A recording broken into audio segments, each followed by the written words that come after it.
Hello guys, today we'll be talking about how to use the selection tool, and then in this selection tool here we'll be using, look at it from this section. If you are not familiar with selection tool, look at the selection tool here. Let's zoom in. Let me see. Let's zoom in properly.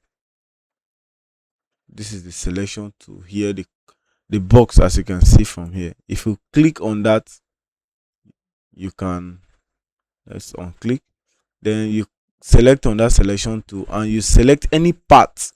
There are different ways of selecting.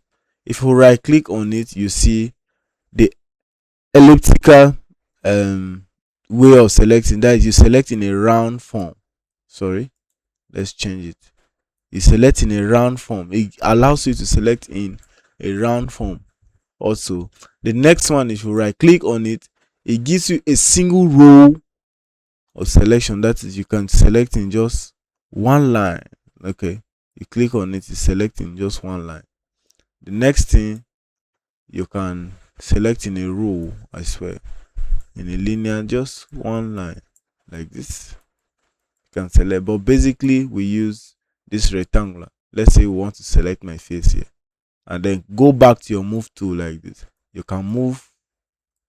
The reason why it's not selecting that particular part, let's select this, and then from here, that part you want to do, you want to make an effect there, you can work with it once it's selected.